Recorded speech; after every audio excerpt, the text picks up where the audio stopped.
Good evening. Today's theme is, what do you know and how do you know it? But before I begin talking about what I know today to be true, let me tell you a little bit more about myself and the lifestyle that I lived, specifically before the date of September 27th of 2013. If I could describe myself in 3 phrases before that specific date, it would be fiercely independent, constantly wanting to be time efficient, and working. Now first, independence. I understand that a part of my independence stems from my personality, the way that I am as a person. But I also think that a lot of the independence that I've come to develop was the things that I learned from school. For example, even in elementary school, we learn about how America was built upon this idea of independence and freedom, how we broke away from the monarchy. And they almost correlate this idea of success with independence. And even with figures that I knew, like Rachel Scott in the Rachel's Challenge, they talk about how in order to really be successful, you need to be independent. And the second thing, speed. I feel like more of the ideas that I have today about speed don't come from my personality, but from advertisements, from even social media. I don't remember ever hearing or watching an ad about cell phones without hearing the words quicker, fastest, and speed. In this technology generation, so much emphasis is placed on the now. How can I finish this now? What do I need in order to do this now? And let me just do this now, in the moment. Now the third thing, work. Work's not a bad thing, but in my life, work was not a single word, but it was a phrase of work, work, and work again. Now, I was I always worked as a child, and my life was continuously fast-paced. I not only did extracurriculars, but I was constantly working academically. And this fast-paced lifestyle was suddenly obliterated on September 27th of 2013. That afternoon, I was walking home just like any other day after attendance practice.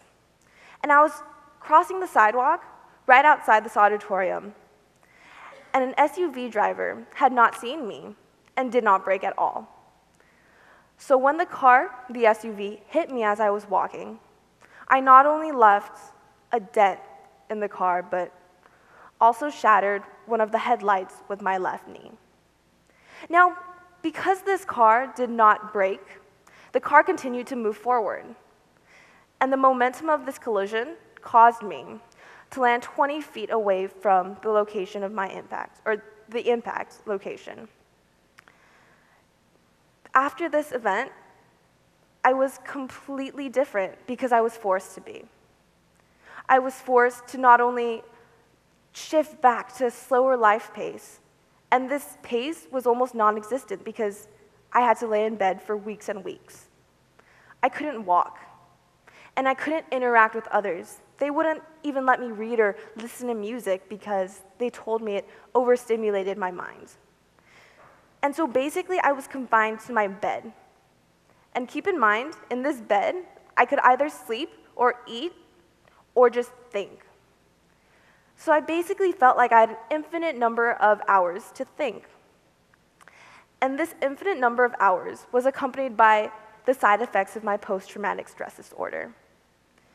When I thought of the event in this past week, I could recall the depression or the anxiety or any negative emotion that I felt simply because I was hit by this SUV.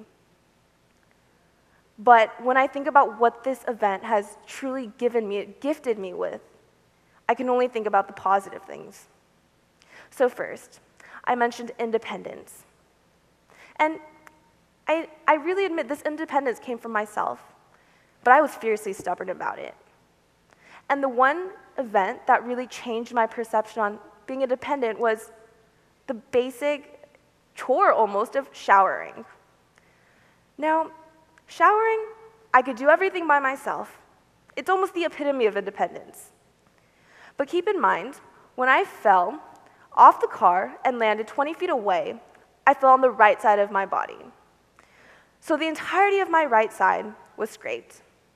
Now, can you recall the last time where you had a scrape on your finger or your hand and you sort of moved it around? And you thought, ow, my skin hurts because I moved my skin around. But imagine having that on the entirety of your arm, for example. I could not move a centimeter without feeling pain. And also, keep in mind, I could not walk because my knees had collided with the car. And yet, being the fiercely independent child that I was determined to shower on my own. But the day after, my mom asked me, how do you expect to be selfless and giving that you always talk about wanting to be when you do not know what it feels like to be helped? If you've never been on the other side, the receiving side, how can you genuinely give yourself without knowing what that feels like?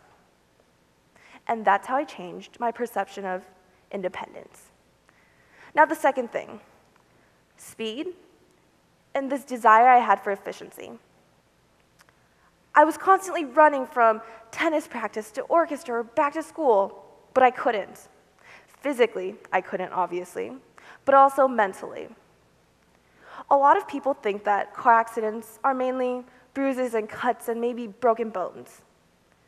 But a lot of the time, these people do not realize the psychological effects that these accidents have on you.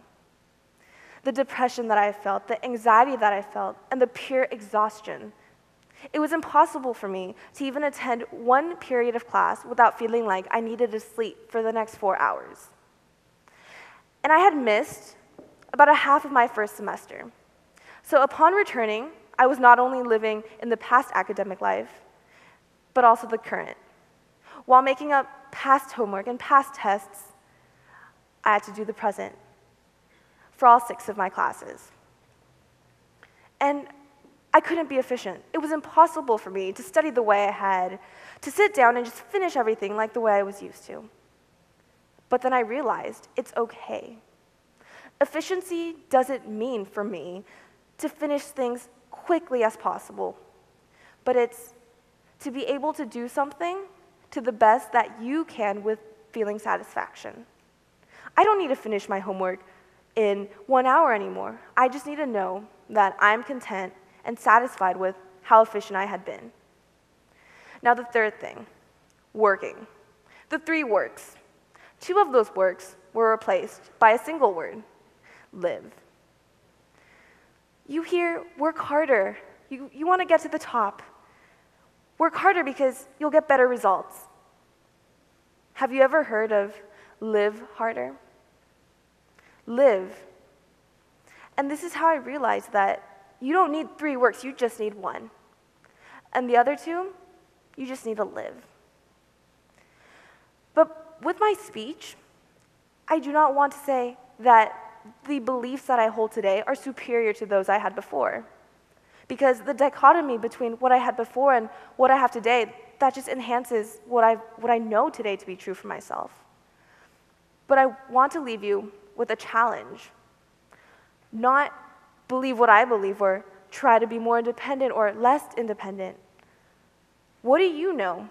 Because at the end of the day, you are the only person who can determine these values for yourself. And I had these values uprooted because an SUV hit me. But it really helped me in the long run. So what I'm saying is, you don't have to get hit by an SUV to come to these conclusions. All you need to do is set aside time and just think about what you know and is it right for you? Are the values that you hold today and in this moment the best that it can be? So, what do you know and how do you know it? Thank you.